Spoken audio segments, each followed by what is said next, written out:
我前2天想不开呀，在家尝试了一下醒狮酥，好家伙，差点没给命搭了。这玩意全网也没有一个特别完整的教学视频，于是我在做之前研究了无数个视频，然后自己拼了个制作流程。问题我也不知道哪来的自信，我当时就觉得只要一步一步按照这个做，肯定能做成。也正是靠着这种无知的力量，我开启了长达1周的翻车之旅。从开酥到组装，我就没有一步是不翻车的。这一块是我开出来的最好的酥，这一块是我捏出来的最好的石。就如果这个行业需要一本避雷大全的话，那我凭一己之力就可以提供所有的反面素材。真的，我这车都翻出花来了。我中间看人说温度太高也容易失败，于是在10几度的气温下，我把家里所有的窗户都开开了，给我冻直拉了尿啊！我这脸都冻得没血色了，但依然没耽误我继续翻车。这几个是我这几天炸完之后唯5还能成坨的东西，高的、矮的、胖的、瘦的，还有一个戴墨镜的，你说这都什么玩意儿？这是。我们到了之后，就先把在家折腾这些过程给老师看了一眼。老师看完之后说了一句话，我差点没崩溃了。他说：“你们之前在家的所有尝试啊，除了活着全是错的。”完，我寻思既然都这样了，那就从头开始学吧。然后在这过程中，我发现这个酥皮点心是个非常严谨的事儿，就它不是哪一步重要，它是每一步都重要，就连最基础的和面都有很深的讲究，就更不用说开酥了。我擀了14个小时的皮儿，才学会了怎么开这次用的直酥和圆酥。然后当我能持续开出这样水平的酥皮之后，我以为我离成功已经很近了，直到老师告诉我，如果想要炸出来的酥非常蓬松，那需要在这个1:1的半圆柱体上切下起码42到50刀。我当时看完他演示之后，我直接人麻了。我寻思我要能练成这个刀法，我不得在他案板上留下2两肉啊。但这事儿也没有捷径，就只能一点点练。于是在接下来的几天里，白天我就拼命切拼命练，晚上再梳理一下需要调整的地方。在经过了几天备战高考的日子之后，我终于捏出了一个正常模样的醒狮酥。然后这个炸的时候也一点没翻车，炸完为了让它更有神，我们还给它画了个眼睛。当我看到这个成品的时候，我眼泪都要掉下来了。这几天过得跟做梦似的。我看了那么多教学视频，也没有一个人告诉我这玩意儿需要舍命干呢。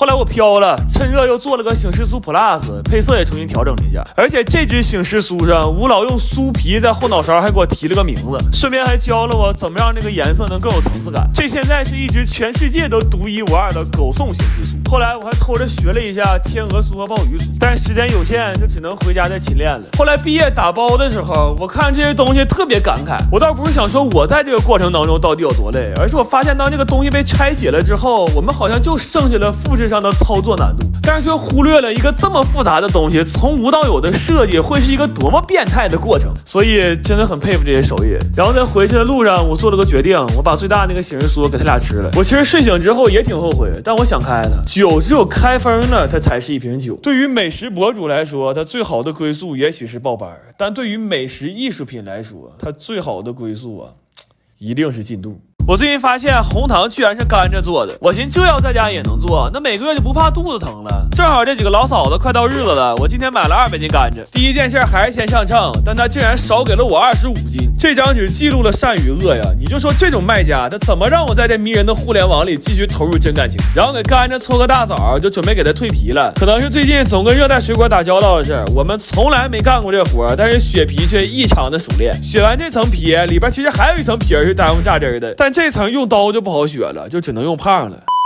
削了皮的甘蔗，先用锯给它拉断，然后用插菜板给它插成细蓉，这样等会儿好取汁儿。但是速度实在是太慢了，我们4个加起来1个小时就能插出40-50根。我一看这不行啊，这不又奔天亮去了吗？必须得用点科技手段了。然后我就点了个外卖，我又买了5个叉子，我看粗一点的能不能快点。插到后半夜2点多的时候，我们已经快缺氧了。那天看直播的有印象吧？3点10分的时候，我们准时撂蹶了，剩那几根说啥也不干了，胳膊都麻了。我连夜把那个良心卖家的差评都改成好评了，而且这盆里的东西我现在有点不能直视，这一捧拿起来，像不像把肉松和椰蓉放一起了？甘蔗和姜汁啊，正好这么一大锅。我现在都有经验了，这一锅最少6小时。然后想起熬1样子油的事儿，给我点启发。我这回先把明天早上的晚饭做出来，而且我看看这个红糖能不能抵得住海鲜的寒性。这锅糖水啊，熬了5个小时就很浓稠了，然后就生给它搅成太妃糖，这样就可以装模具了。后来冷却了，它居然真的变成红糖块了。这一大块看着多踏实，那老母牛肚子疼也够喝了。然后锅里还剩点嘎巴，赶紧盛出来给老嫂尝尝。但此时我产生了一个新的疑问，因为我熬的时候只放了甘蔗汁和姜汁，那是不是说以后肚子疼的时候可以直接吃甘蔗呢？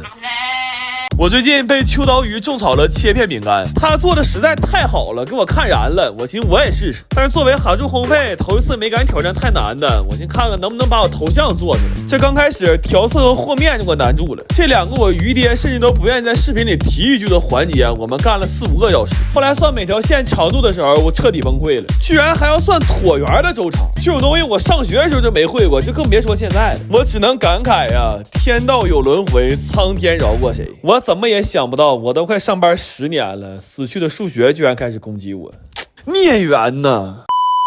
干了一天一宿，我们刚干完下半部分。前期最大的工作量就是削和抠，跟个修表的似的在那盯着，眼睛都对不上焦了。然后最难的其实都在上半张脸呢，就每一个有颜色相撞的地方，意味着上下左右都要分割成一个独立单元。这一下子彻底把我 CPU 算炸了，尤其是眼珠里那俩白内障最细的那个小白点，它的直径只有1毫米。我算这个分割点的时候非常绝望，甚至都开始谴责自己。我就觉着长个嘴能吃能喝能喘气就得了呗，我给五官长这么全是不是有点太贪了？夜里的时候把我这张脸封顶，目测这个发际线有点高，但我寻思高就高吧，都干40多个小时了，有线就不错了，还要啥自行车呀？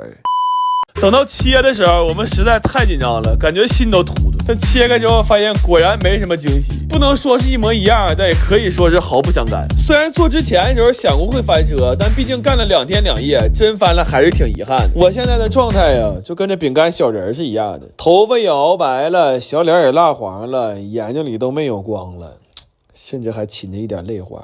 我最近在家琢磨1000层蛋糕到底能不能做1000层，我找了个教程一顿神算，发现只要厨房举架够高，这事儿没啥难。但是当我干上之后，我发现我少算了一个变量，就是能力。我看那老师1分钟能烙好几张饼，但我们2分钟只能烙出3张饼。那么也就是说，不吃不喝不尿尿，光烙饼皮就得30个小时，要全做完就得50个小时不合眼，那还吃啥蛋糕啊？那不他妈直接吃席了吗？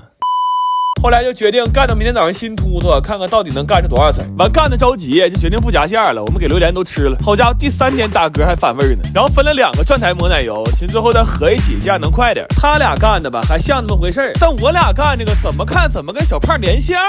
这也就是自己家吃，这要出去卖去，别说给钱了，都能给我2个大逼斗。后来我俩实在不招人待见，就打奶油去了，打了一宿，越打越上头，早上胳膊都不一边粗了。当时直播间还有人计时呢，打一盒奶油大概3、4分钟，我弟都看懵了。他说别人打奶油用的都是大臂发力，咱家不是啊，咱家全靠2臂。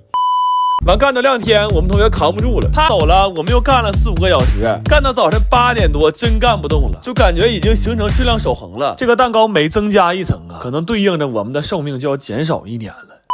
最后这俩加起来也就将近400层，干了20个小时才干这么高。我最开始居然还考虑过举架不够怎么办，我可真幽默。我对这个世界最后的善意就是没把他俩合起来，这玩意儿你说不切开谁能分清它是地雷还是千层？不过我算了一下，要准备的好，2天1宿是完全有可能干出一个真正的1000层蛋糕。我打算缓1个月再挑战一次，但最近肯定是不可能了。这点玩意儿打包了30多盒，我们吃了2天，第3天这个奶油味和榴莲味一起反上来的，我太让人纯醉了。